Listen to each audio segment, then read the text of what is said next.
Hello, welcome. I'm Helen, Authentic Discovery with Speak Your Truth Conversations. And this week we are listening to Niall. So Niall, oh, could I unmute you? Thought you were unmuted. Let's have a go. Oh, did you mute yourself, Niall? I did, just in case I Okay. bang anything while you were doing your introduction. Okay. So Niall, thank you so much for joining me in conversation. Would you like to My introduce absolute pleasure. yourself? So I'm Niall. I'm an esthetician. Helen and myself know each other from when we worked together in Dublin in Clontarf. We had a fantastic relationship. I learned the power of how good it is to have somebody who can be organized in your life. So what did you say you were? An aesthetician? Esthetician. Esthetician. Would you like to explain that?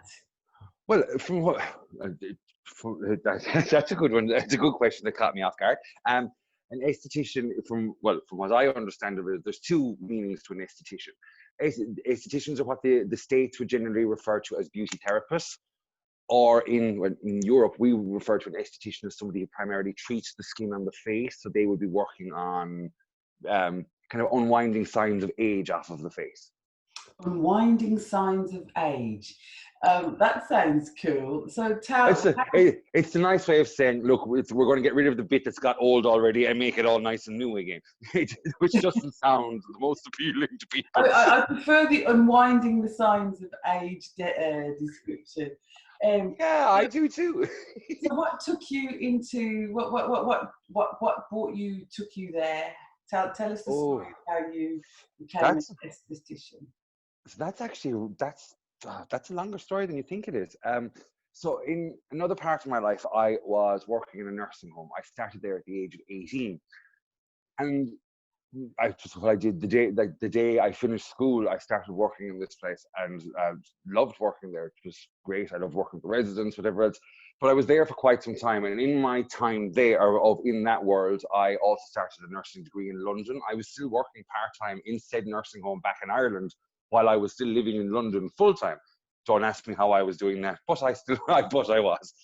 And in my journey through that world, I realized I am destined definitely to help people, but I'd rather they not be sick and dying people.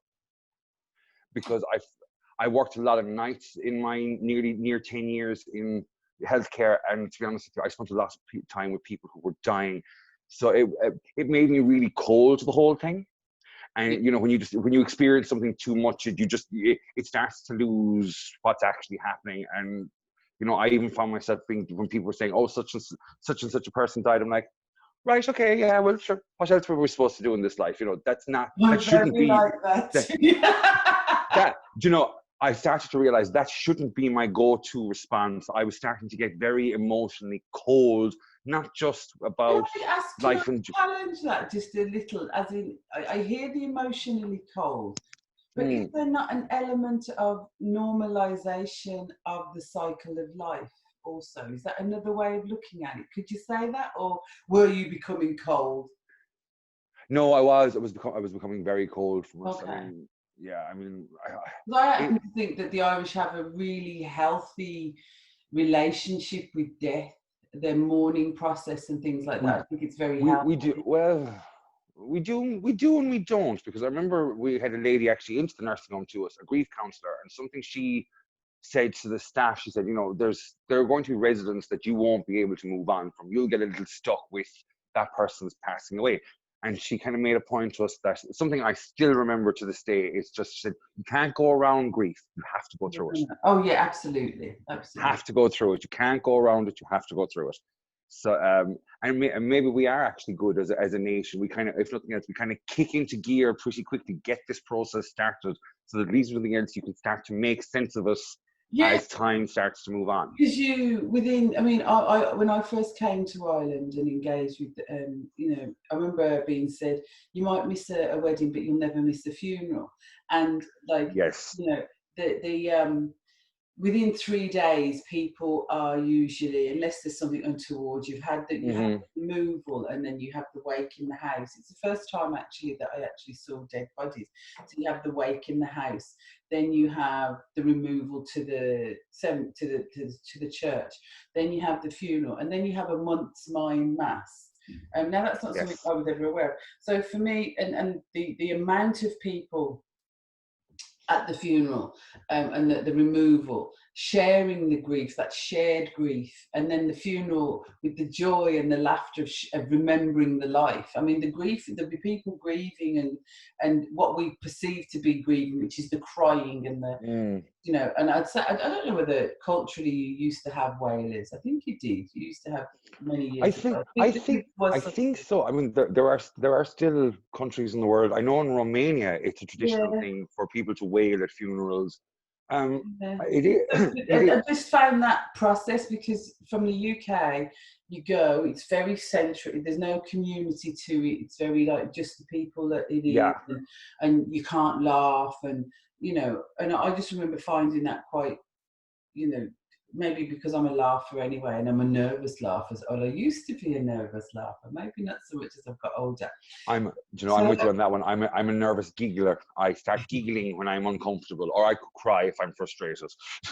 So I find the process of death and grief, and Yeah.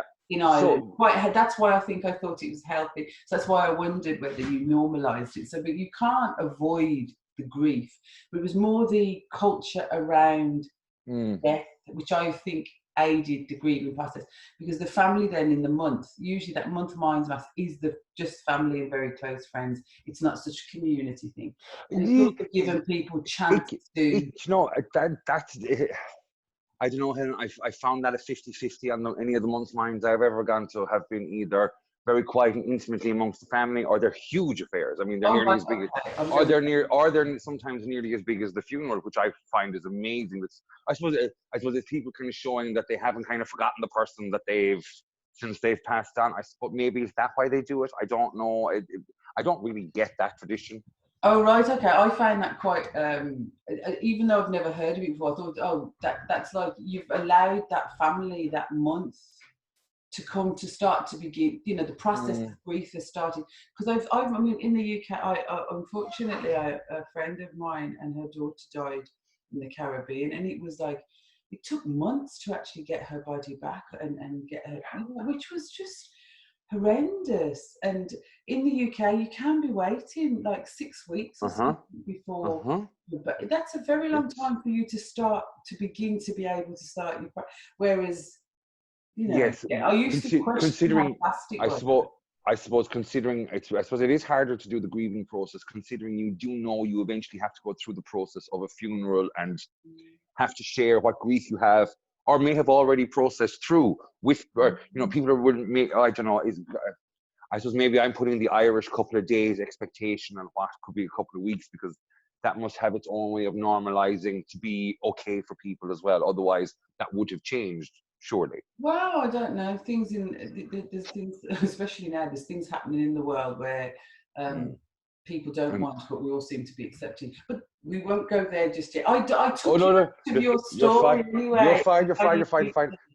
Just on that one, I am very glad there are things happening in the world at the moment, because I mean we all claim to want this wonderful world of equality, but nobody is prepared to get up and do anything about it. And I'm just delighted that somebody is right now. Cool, good. Yes, I have to You, agree. you know, Uh, I there's a come from a very, community. I come from a community of people, Helen, who know what it is to have to fight for their rights. You know, in my own time, I had to get out and campaign to my next door neighbours to be asked for the right to be able to get married, should that be something I want for myself in the future. It is not, but I don't see why anybody else shouldn't be denied it. But you know, I get it. I mean, Stonewall happened 50 years ago. In the last 5 years, you know, we had our own movement in Ireland where we kind of had to say we either acknowledge the LGBTQ plus community or we don't. And we did. We overwhelmingly said, we acknowledge you, you're the same as the rest of us, which I thought was fantastic. on just a question, because it's Mm. LG. There's a lot of letters now, and in all There are. fairness, I am like, excuse the expression, but Okay. a load. So you have laser. Okay, now forgive me. I may not have these all correct because most I of them don't are. know them. Some of them I had to. Some of them I had to look up.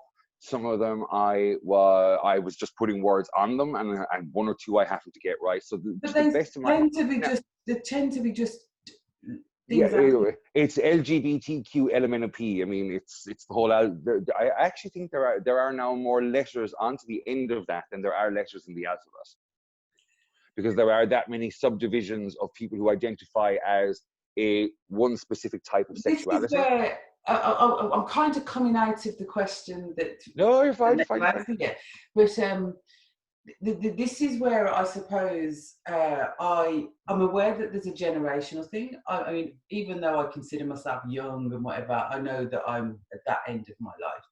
But there's a lot. I've heard so many different things. So you've within this LG community, there's transgender in there. There's also, that's the one that I'm thinking of. But I know that there's lots more, and I know that transgender people okay, so are like, it's we don't lesbian. want to be in with the gay community because we're not gay. So even within all of those letters and everything else, there seems to be Don't get me wrong, there's huge politics in the gay community, and to be honest with you, I mean, the gay scene that you see out there in the world is not really a very nice place. It tends to be people who are very snidey, bitchy. I mean, don't get me wrong, I do perfectly fine in that world because I happen to thrive on other people's snidey and bitchy, but a lot of people don't. So a lot of people stay away from what's called the scene, you know. And it kind of comes with its own party lifestyle. I don't know. We haven't quite found our own balance in the world yet. It's just my opinion. But anyway, the letters mean lesbian, gay, bisexual, transgender, queer. The I is intersex, I believe. I may be wrong.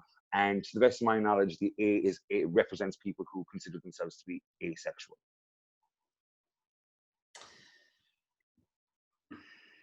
I suppose I'm thinking, why didn't lesbian and gay just come under a H?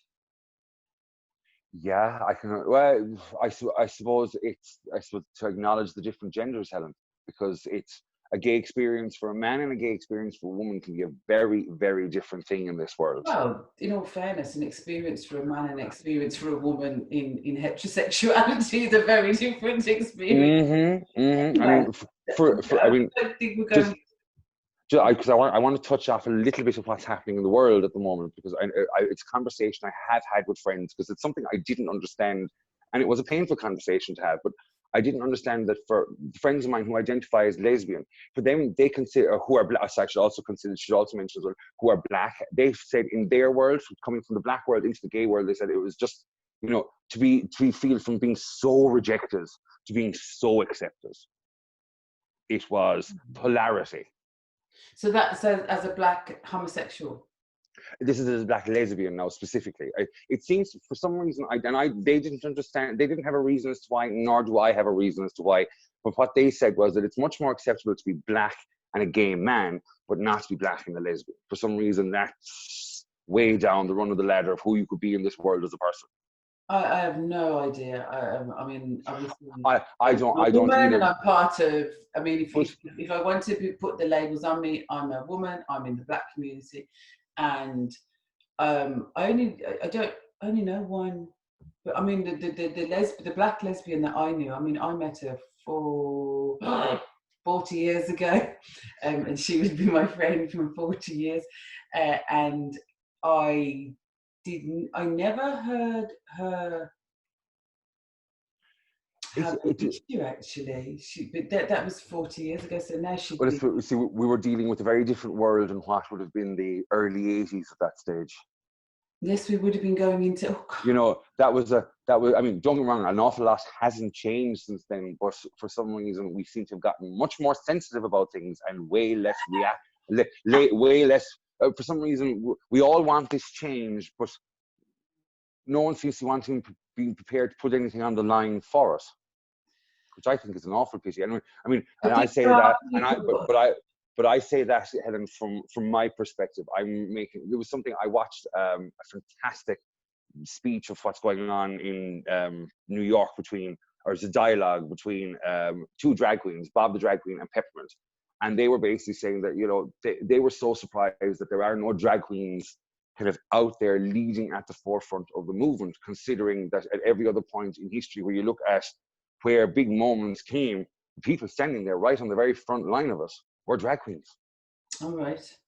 Right. So it was I mean, considering, I mean, we would never have had the Stonewall riot had a drag queen by the name of Martha P. God, what was Martha P. Johnson's? I keep calling her Washington. I knew it was an American president.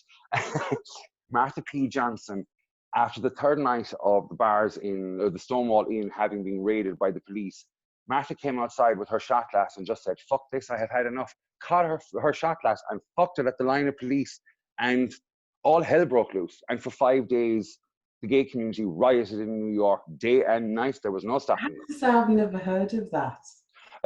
No, there's a movie out there where unfortunately Martha's actions were very much whitewashed out of the movie. Unfortunately, Martha wasn't a very pretty nor glamorous drag queen. She was actually a homeless person in New York. But after Stonewall, she was known as the Queen of New York. Okay. And there's a really good Netflix documentary about kind of more centered around her death, but it does cover a lot of her life, and it's so informative. And you know, if you want to appreciate even more what's happening right now, go look at Martha's story, because Martha made a snap decision and just went, "No, I have had enough." I think that's, in all fairness, those moments do seem to be the ones that define the woman. Mm-hmm. Apparently, there was somebody else before Rosa who refused to get on the bus. I only heard this recently, and I don't know the other person's name, but she wasn't as aesthetically pleasing as Rosa. I actually heard this, which is quite distressing. But anyway, Rosa did just say, "I can't. I'm not moving." Just, you know, and it is that decision. Like, what, for whatever reason, it takes just that one moment of somebody just sort of going, and it's not usually vehement. It's usually just, "I'm tired of this. I'm tired of what is. So I've just had enough, and I'm not moving. I've had enough of this. Get lost." You know, like throwing the drink. I'd say that, you know, throwing in the glass wasn't, but it is those one single moments that people do that do change. Those are the catalysts that just kind of like, you know what, I've had enough. They literally, I mean, it's like the ripple effect. I mean, I know it is so. I mean, be honest with you, I don't know. Am I actually okay after the last couple of weeks on social media? Because something I never, ever, ever thought I would see on social media was somebody being very slowly suffocated to death. That was not something I ever prepared to. I have never mentally prepared myself to encounter something like that in my timeline that is legitimate and real. I had never. I mean, it's not that I mean, to take nothing away from George Floyd. It was just the whole actual. I didn't think that this was something I would see. And then when you wrap that all up in a whole load of prejudice and hate, I mean, you've seen me when somebody says something that's even slightly off. I mean, I jump on it straight away. So you can only imagine what I was like when I saw. I mean, there was so much emotion coming out of me. Like, I didn't understand the anger that came all together in the one go, because it's something I definitely need to talk to another person about. I think it's here. These are my problems. I need to leave them with you. As my GP says, "Oh, I love therapy because I get to go in and emotionally dump all over somebody for an hour, pay them the money, and leave." Yeah, there is that aspect to it. One hopes that it goes that your therapist is helping you to process, not just dump. Yes. Anyway. Yes. But you know, I'm one of those people that sometimes needs to say things out loud, because then I hear it myself and go, "Oh, right, okay, I've that fixed." That's what this series of Speak Your Truths are, I think, because one of the things was people don't get an opportunity to hear themselves genuinely in life. And sometimes you can say stuff, and I think you'll agree with me. You say stuff and you're like, "Oh, did I say that? Did I mean that? Is that what I meant?" They're kind of a little bit surprised, like, "Oh, that came out of me." Yeah. I have an aunt who's been trying. Her name's Kathleen. Oh, you actually helped me move to her house. Well, since I was 3 years of age, my auntie Kathleen has been trying to teach me the word tact. Oh, right, okay. And there's a long running. I have a huge empathy with feelings for this woman now. Oh, I mean, knowing you. So can you just imagine what, I mean, this is what I consider to be the filtered version of myself, Helen. Could you imagine what the unfiltered, childlike version of Niall was like? Oh, bless, beautiful. Yeah. Beautiful. Let's put it this way. I saw the pink elephant in the room and, addressed it. Yeah. It's been in my character. So where I could get out and protest, I did. Because I'm heading back to work soon, and because of what I do is so technically invasive with people's faces, I've decided not to protest for a little while, just so that I am in the safest place going back professionally, that I'm not having to self-isolate when I should be going back to work. Okay, talking of work, tell me again, because you were telling me the story. Yes. So you were we'll circle back. You worked in the nursing home. And I did. So in 2013, I believe that's what I was saying. So in 2012, something in my head was saying, you can't do this forever. You're going to need to find something else to do, because this is coming to you're getting to the point of you need to get out of jail here with this carry on. So was it 2012? Oh, my timeline's off. Hang on. It doesn't matter anyway. So when it was time to move and do something else, I decided, well, what would you like to do? What are you even remotely interested in? And I thought to myself, clothes. So I went, how do I become a stylist? I was like, I've no interest in making them. I wouldn't be very good at wearing them because I didn't have the physique for them. But I'm rather good, and I have an eye for putting together other people's proportions. So I did that for a little while. So I trained as a fashion stylist, which then actually kind of led me on to beauty, because I was writing a column in Kerry for a local publication. It was men's styling and grooming column. And I was writing the grooming bits I knew how to do for myself at home that would be fairly close to professional level. And then I realized I'm running out of stuff to write on in this. So I actually went about looking into applying into the course that got me to where I am now. As it turns out, I missed the first application by 2 weeks. So waited 12 months on social welfare to do the next round of application for it. Didn't get that, and then waited another year to do it. So it took me nearly 3 years to do beauty in Tralee, but it was worth it, because I got an education with a lady by the name of Tara O'Halloran Cronin, who is now considered to be world-renowned in training beauty therapists. She's the first 2-time winner of CIBTAX Trainer of the Year, and they would be one of the largest global awarding bodies with the most difficult set of exams. So to win theirs once is impressive. To win it twice has not been done before. Okay. And I've been really lucky along the road that I've lucked out with a lot of really good training in a lot of people who I've trained, like my cosmeceutical training I did with Medicate, and Medicate this year are getting a massive international push as a cosmeceutical brand, and they will be everywhere. I think coronavirus has probably halted a lot of that gallop, but once we're back out and working in the kind of the hair and beauty industries again, expect to see a lot from that company. Their bank of knowledge is phenomenal. I mean, it's incredible, the research they put into skincare. I mean, I'm wandering off, but it was so it all kind of laid into where I am now. It kind of seems to naturally evolve. So from when I first met you, I was going to use the term facial queen, and I didn't mean it quite. No, you're fine. I take no offense. That's the term that came to mind. But you know me, Helen. I would have probably called myself that in Clontarf anyway. So you were very passionate about facials and about the whole body, but is that still your focus?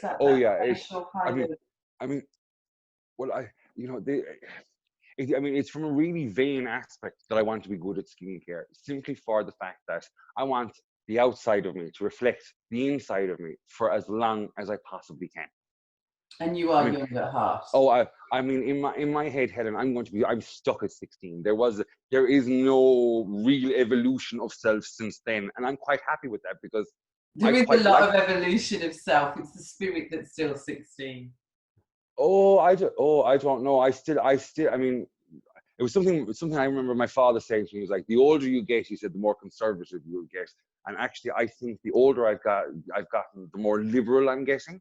It's Oh, not, right, it's okay. not less, it's more. It's, you know, I'm I can even. identify with what your dad said because for a few years, at one point, I thought I was Hitler's missing child or something. I really thought that so what's going on here? I feel more like Hitler than anyone else, which is quite interesting. Um, yeah. So, what inspires you, Niall? Oh, that's. I don't know actually. I mean, being very frankly honest about it, I take inspiration from finding little moments of perfection. Maybe that's about it. Little moments of perfection. They sound Just nice. looking for that something that just it couldn't be more perfect in how it presented itself, or the universe presented it, or however we made it look that way. You know, So that it's. could be anything from seeing a person to a flower Hmm. arrangement, to a Hmm. tree, to the way that the water sits in a glass or the light shines through It something. could be absolutely anything, Helen. But I find that people inspire me. I'm inspired by people, or I'm inspired by people who have set about doing something that nobody else had ever done. Because as I am learning, the more I go through this, in Ireland, for instance, Sedefco, another awarding body, turned around and told me I was the first male in Ireland to qualify in 2017 ever with them. Oh, right, okay. So you So there had. inspired yourself. Well, that was kind of accidental. We didn't know this at the time until there was a couple of,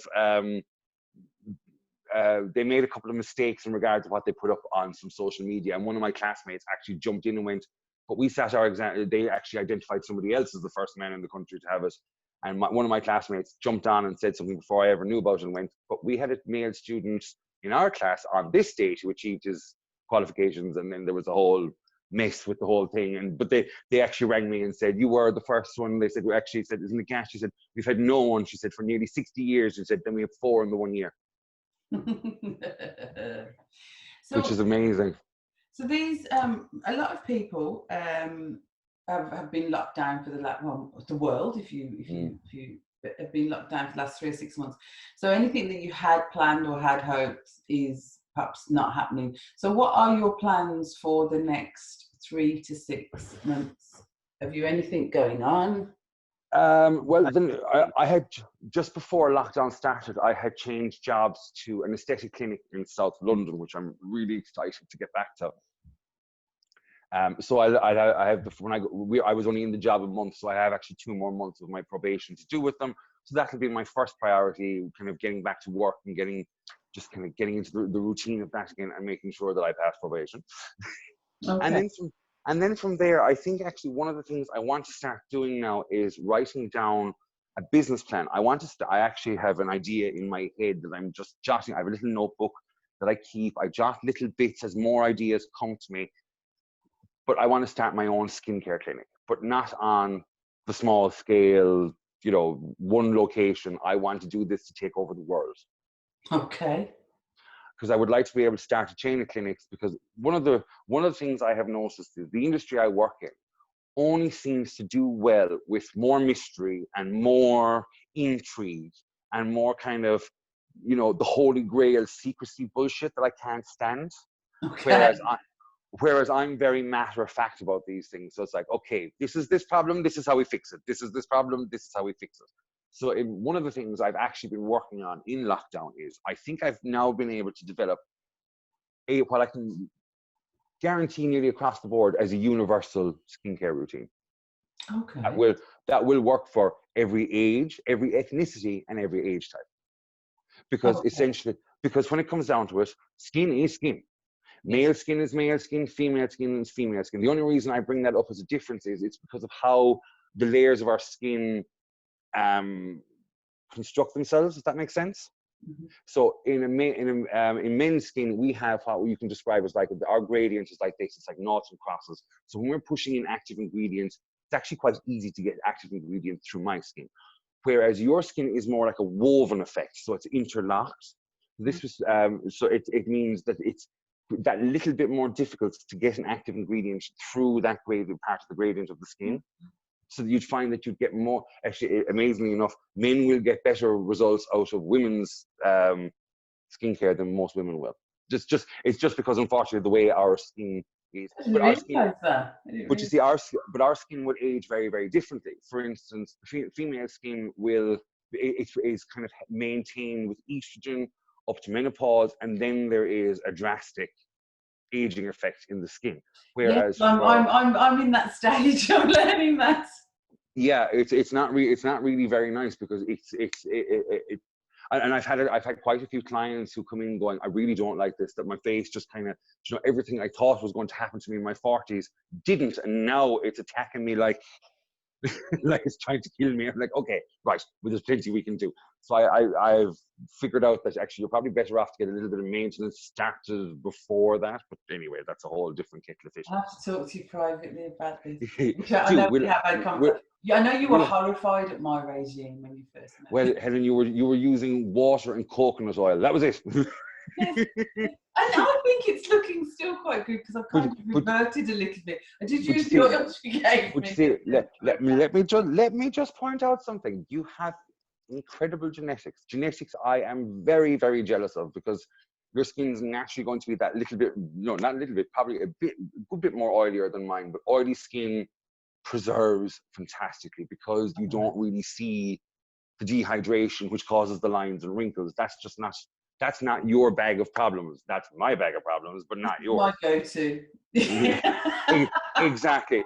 Your biggest problem would be hydration in that respect, and consuming water will take care of that perfectly. For me, I could drink 15 liters of water in a day, and it probably wouldn't make the slightest bit of difference to my skin, just because that's the way my skin is made to go. Okay, I'm going to ask you. I suppose it relates a little bit, but it does. What is there a moment in your life that, and preferably the first one that comes to mind, that you'll never forget, that sort of just impacted you in a way that just maybe sent your life on a different trajectory? Something that just sort of, there was a moment, a bit like you were talking about. I can't remember what name you mentioned, but the person in New York. That moment. Is there a moment, not that for you, not necessarily for the world, is there a moment in your life that you will never forget? That, yeah.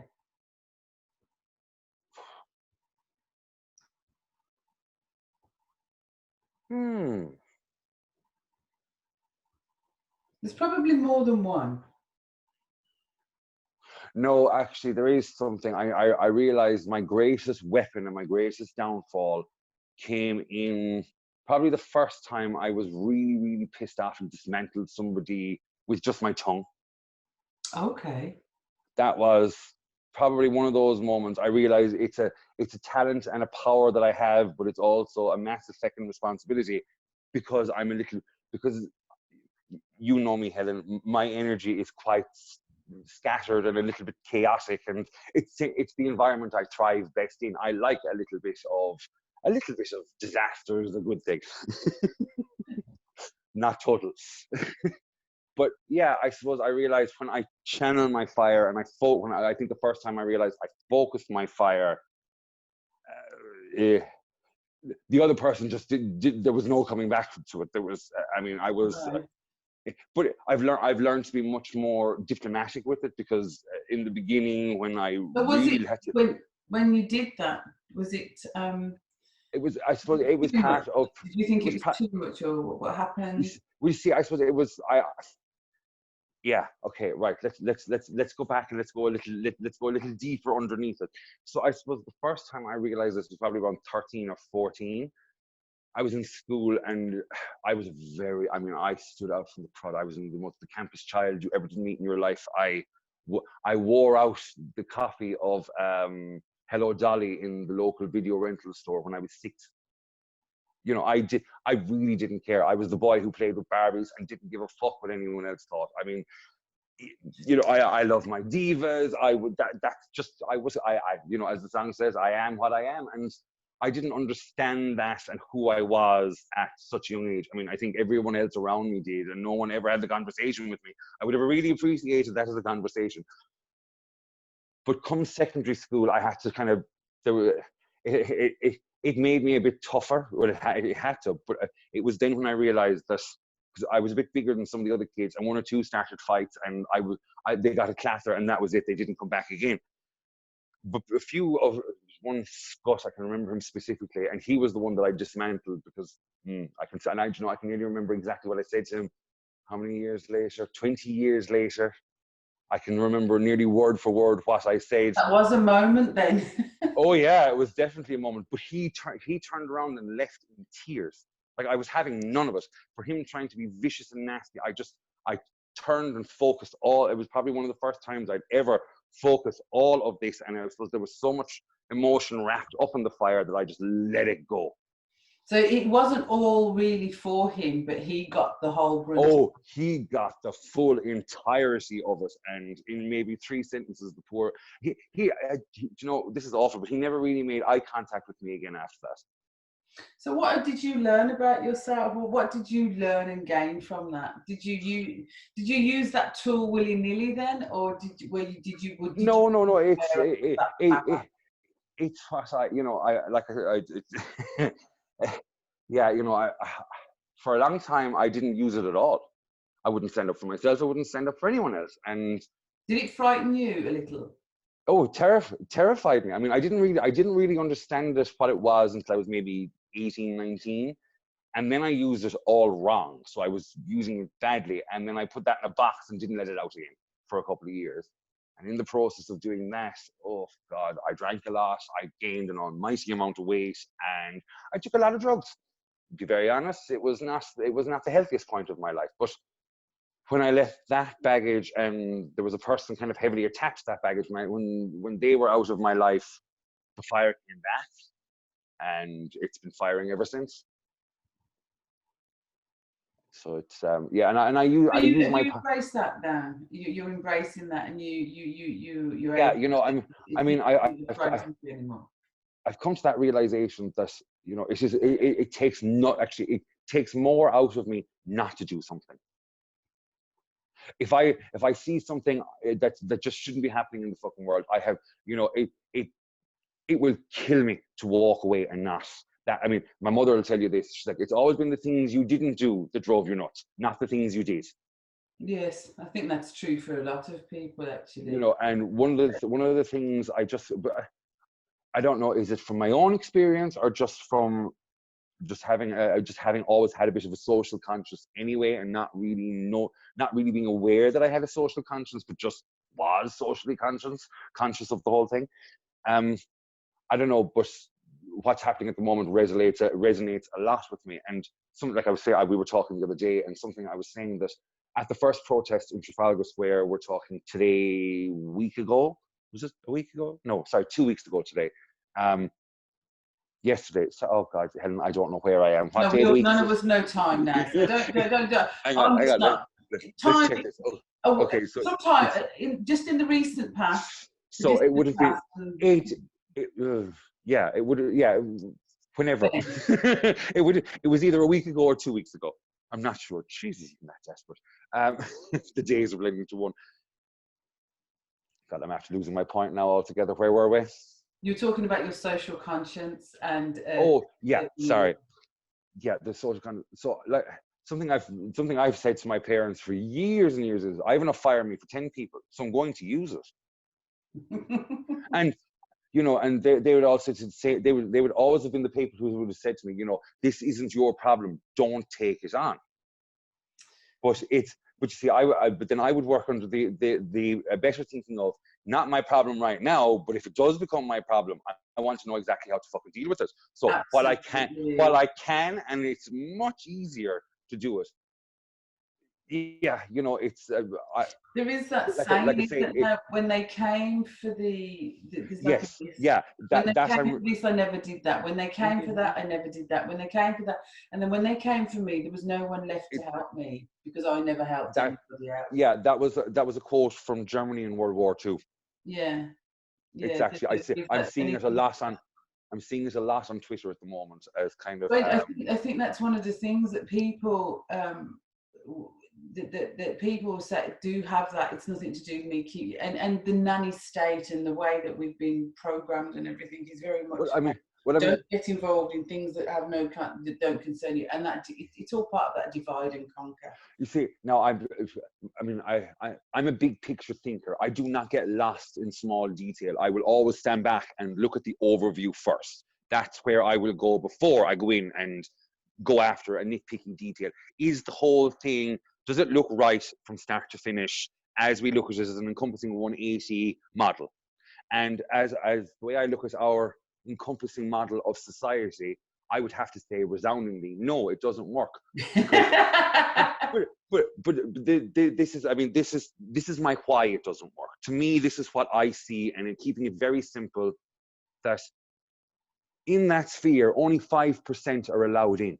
The other 95% of us are out here we're allowed in for moments, but never fully as an equal. But we're kind of told that, oh, but because you're allowed in every now and again for a certain amount of time, you are fully equal.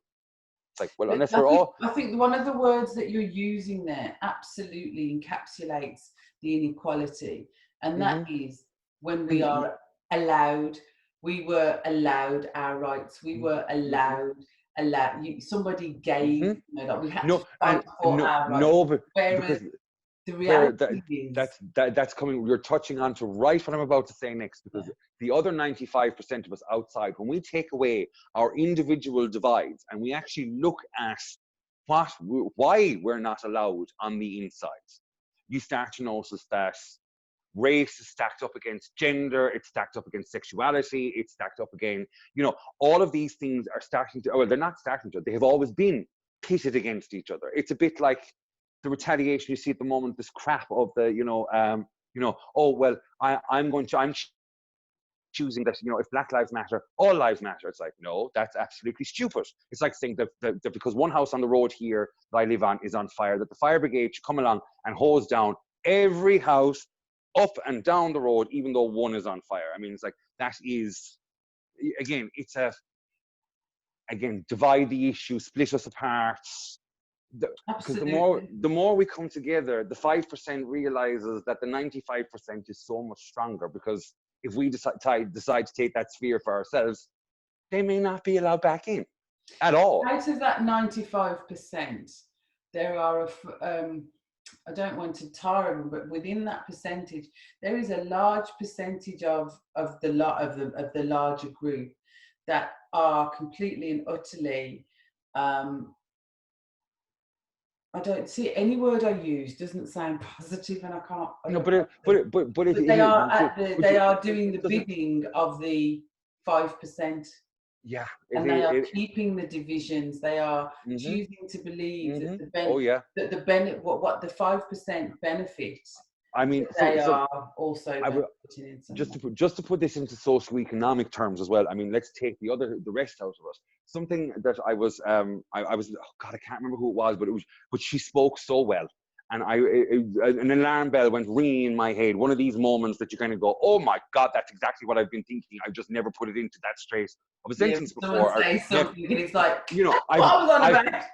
Yeah, it's like I've never heard it said out loud like that before. Perfect. You've summarized the whole conversation I keep having with myself into one sentence. And she was making the point that, it's like, we shouldn't be cross at Johnny and Mary, who might be scamming the social welfare system out of an additional £50 a week. We should be really cross with Ted, who's hiding 600 million every year, in a loophole that can't be taxed, which is probably making up, the bucket that John and Mary are taking not even a full drop out of. So rather than chastising Johnny and Mary for being desperate enough to actually need to scam a system, why don't we look at the people who are actually, up there scamming, coming down? There's been a few posts on social media about why are we burning these shops when we should, these looters, when we should be burning these looters, and these are the big institutions. Yeah, I mean, that's a huge, massive place to go. I should also say, I mean, if this isn't the definition of, I mean, to me, this has become the definition of systemic racism, is people talking about, oh, there's ways to protest. It's like, no, there's not. Protesting gets you to a point. But until you can show that you're absolutely desperate and you have nothing else to lose, no one giving you no rights ever. So and that's one of the things that you kind of touched on earlier, well, that resonated for me earlier when I was talking about the allow.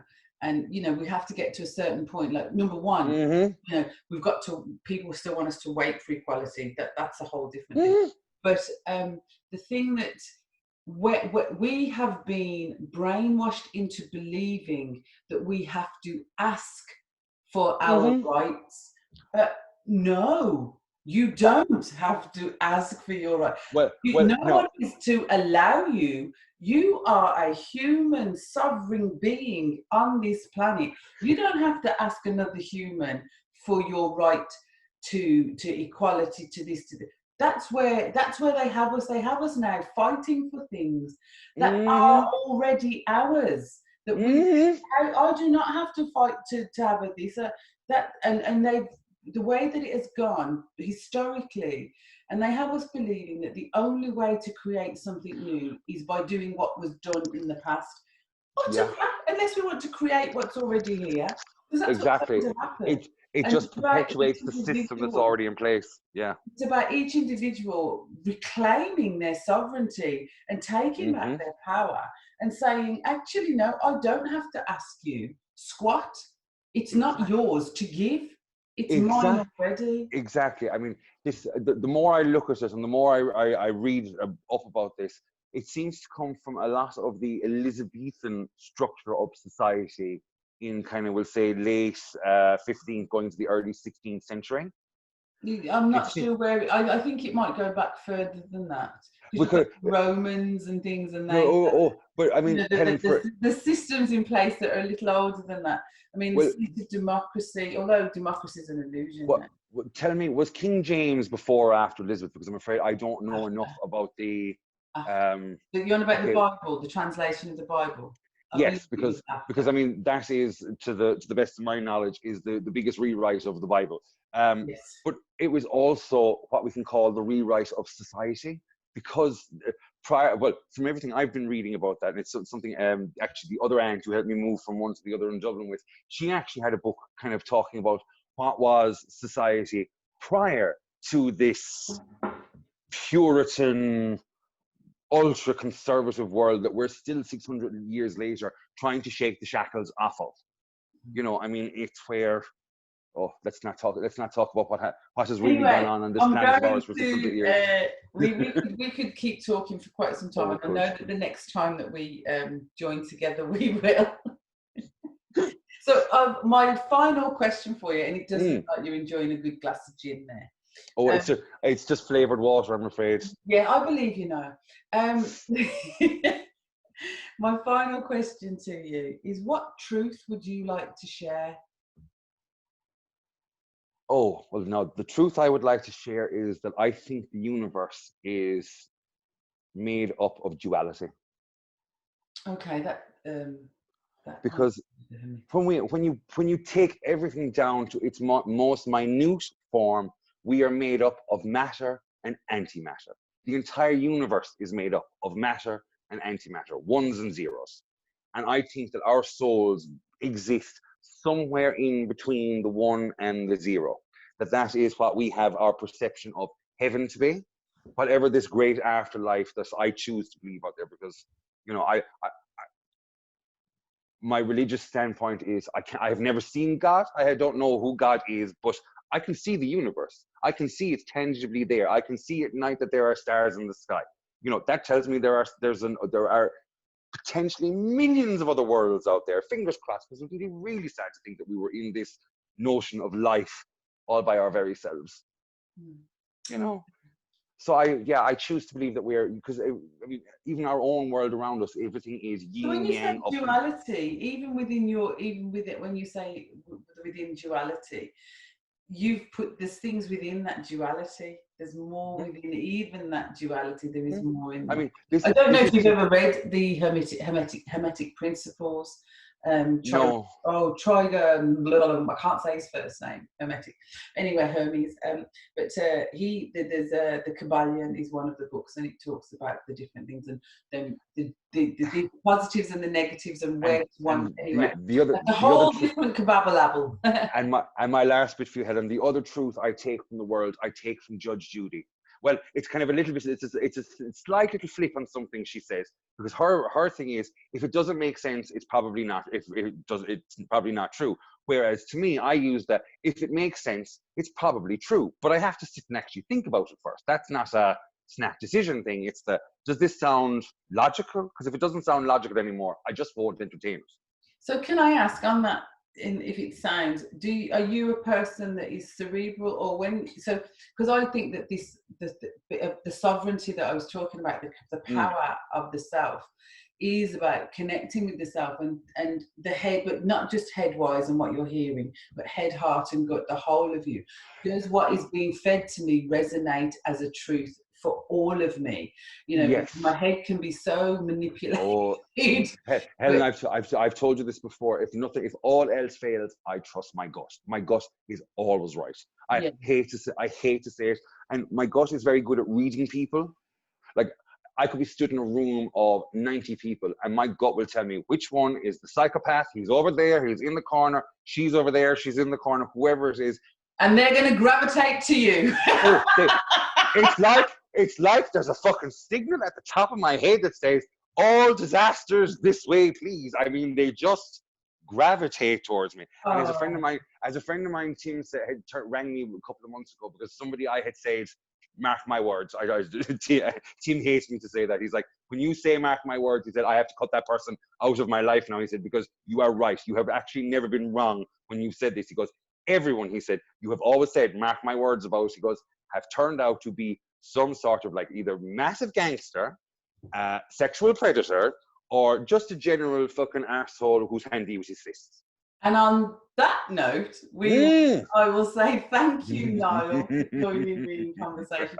Just hold on one moment. Oh, it's been an absolute pleasure. Thank you so much, Helen. And, may I just say to anyone who's thinking about wanting to go to see Helen because you do so many different things now. Give me your correct title again. So I get this. Oh, I consider myself a well-being practitioner. I do therapy. Well, all I will say is Helen, holistic side to me. Yes, but I do my thing is therapy. You're one of those people that I actually one last one before I go, because it's something I would actually consider myself to be, after learning their definitions, I would consider myself to be an introvert and not an extrovert. Because there's actually a psychologist, I should say, I had on my couch. She explained to me, she went, you do know where those terms came from? I went, no, actually, I don't. I said, but remember, I said, you'll be able to tell me. She said, yes. She said, it's to do with how you recharge yourself as a person. So if you need to be alone to recharge yourself, you're an introvert. If you need to be with other people to recharge yourself, you're an extrovert. And I realized, I'm actually, it's like, because I spend, I'm a very big outgoing personality, but I also spend massive amounts of time alone and by myself. Because if I don't get that alone time, I'm an irritable so-and-so. But I will say, Helen is probably my exception to that rule, because Helen's energy is you're one of these people that you have a life that's so bright. It's like, you nearly need fucking sunglasses. Oh, bless you. That's how bright your spirit is. It's, and the older I'm getting, I'm decided, Sally, there's no point in saying this in any other way than exactly how I mean it. I love being around you, Helen, because I just, it's just this, I don't even know how to verbalize it. It's, you just made me, because when I would get into negative thought patterns when we were working together, you would just walk into a room and smile, and my negative thought pattern had all but broken itself down and gone, that's fine. You don't actually need that. And my head was going, you don't actually need that. And I have definitely taken on that there is way more in positivity than just being my version of neutral. I am making much more of an active effort to be positive, and I will be much more accepting of other people's, what they're not able to bring to whatever I need them to bring to us. I would definitely promote for everyone is to just be. whatever is happening right in that moment, just be in that moment. Know that all is temporary.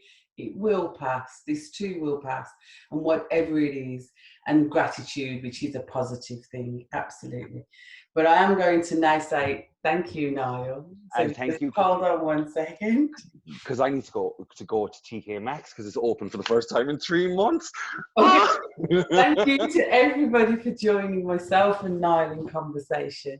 Oh, Niall, how will people connect with you? They can find me on Instagram and Facebook at Niall the Esthetician, and that's Okay, I will put that down in the links below, and if you wish to contact me or work with me, my details will be down below as well. So like, subscribe, share, all of that stuff. So thank you very much for watching myself and Niall in conversation, and I hope that you've enjoyed it as much as I definitely have. So thank you. Let me just turn this off. Thank you. Bye, and I'll talk to you soon.